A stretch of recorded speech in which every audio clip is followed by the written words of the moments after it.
Shawkat মোল্লাকে junior Abu Jahl বলে দাবি করছে, কি বলবেন? এটা পিরির সন্তান হয়ে আর এগুলো বলা যায়? আবু জেহেল কাউকে বলা যায়? উনি তো পিরির সন্তান একটা। ওনারা আবার দাবি করে, আব্বাস দাবি করে যে আমরা তোমার নবীর বংশধর। তা নবীর বংশধর, নবীর চাচা ছিলেন তো আবু জেহেল। তা ওনারা কি এটা নিজেরা বুঝে দেখুক। আর দাবি করছেন পীরজাদা তোহা সিদ্দিকী, কি বলবেন? ওটা মিথ্যা কথা বলেছে। শওকত মোল্লা বিরোধী। শওকত মোল্লা যা উন্নয়ন করেছে, যা আমাদের ক্যানিং টুইতে যা উন্নয়ন করেছে শওকত মোল্লা, সেই নিরিখে ভোট হলে শওকত মোল্লার কাছে দাঁড়াতে পারবে না ওরা। শওকত মোল্লা এই যে তোহা সিদ্দিকী কিছু জানে না। ও বসে আছে ওখানে ফুরফুরা শরীফে, ওনার 10টা লোক নেই, 4 দোকানে গিয়ে বসে।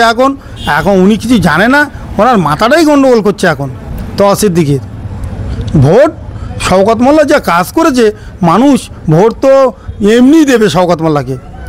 শওকত মোল্লার কোনো জায়গায় যেতে হবে না। ক্যানিং টুইতে শওকত মোল্লার এমনি শওকত মোল্লা বাড়ি বসে থাকবে, জিতে যাবে। বলছেন যে মমতা বন্দ্যোপাধ্যায় যদি মনে প্রাণে চায় যে কোনো মা বিধবা না হোক, কোনো বোন বিধবা না হোক, কোনো সন্তান বাবাহারা মাহারা না হোক, অনাথ না হয়, তাহলে শওকত মোল্লাকে টিকিট দেবে না 26 সালে, কি বলবেন? না, শওকত মোল্লাকে টিকিট দেবে। শওকত মোল্লা তো টিকিট এমনিই পাবে। শওকত মোল্লা যা উন্নয়ন করেছে, মানুষ চাইবে, জনগণ চাইবে। ওই তোহা সিদ্দিকী বললে হবে? যদি ওর 5টা লোক নেই কোনো জায়গায়, ও বললে কি হবে? ও লোক বললে তো হবেই না। জনগণ যদি চায় শওকত মোল্লা, তা উনি বলে কি করবে?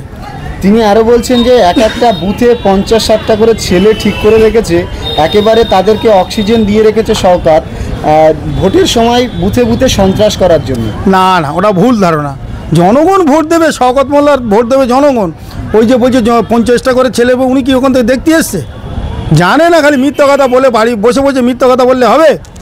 এখানে যা লোক যা উন্নয়ন করেছে, মানুষ শওকত মোল্লার বুথে যেতে হবে না, কারোর কিছু বলতে হবে না। আপনি মানুষকে ভোট দিয়ে আসবে যে উন্নয়ন করেছে। আগে আমাদের এখানে কোনো স্কুল পাঠশালা ছিল? স্কুল পাঠশালা হয়েছে ভালো। এখানে আমাদের রাস্তাঘাট হয়েছে, ক্যানিং সঙ্গে যে ব্রিজটা হয়েছে, মৌখালি ক্যানিং ব্রিজ, এখন কি সুন্দর। আমরা 5 মিনিটই ক্যানিং যাই, আবার ফের চলে যাই। এখন মানুষের কোনো দিক দিয়ে কোনো অসুবিধে নেই। মানুষের ঘরে ঘরে তোমার জল। এবার সাইডে সব শাখা রাস্তাগুলো ঢালাই রাস্তা। আবার মানুষের অসুবিধা আছে। শওকত মোল্লা যা করে দিয়েছে, মানুষ এখন শওকত মোল্লা ঢেলে ভোট দেবে। তিনি আরও বলছেন যে জোর জবরদস্তি করে মানুষের নামে 40-50টা করে কেস দিয়েছে, ঘর বাড়ি ছাড়া করে দিয়েছে, ক্ষমতায় থেকে জুলুম করছে মানুষের উপরে, কি বলবেন? না, এটা মিথ্যা কথা। এটা কই কার করেছে? এটা প্রমাণ দেখাক। যে প্রমাণ দেখে তারা বলতে হবে তো না, প্রমাণ দেখে বাড়ি বসে বসে বললে হবে? এটা ভুল ধারণা, মিথ্যা কথা। শওকত মোল্লা জোর জবরদস্তি করে 100 ফিশারি ভেড়ি গরিব মানুষের থেকে ছিনিয়ে নিয়েছে বলে দাবি করছেন তোহা সিদ্দিকী, কি বলবেন? না, ওটা মিথ্যা কথা। সবার যা ভাগ আছে ও লোকের একটা ভাগ, সবার যা আছে ও লোকের সে তাই আছে। কারোর কাছে বেশি বুঝি করে ঝামেলা করে নেয়নি। মিথ্যা কথা এগুলো। শওকত মোল্লাকে জুনিয়র আবু জেহেল বলে দাবি করছে, কি বলবেন? এটা পিরির সন্তান হয়ে আর এগুলো বলা যায়? আবু জেহেল কাউকে বলা যায়? উনি তো পিরির সন্তান একটা। ওনারা আবার দাবি করে, আব্বাস দাবি করে যে আমরা তোমার নবীর বংশধর। তা নবীর বংশধর, নবীর চাচা ছিলেন তো আবু জেহেল। তা ওনারা কি এটা নিজেরা বুঝে দেখুক।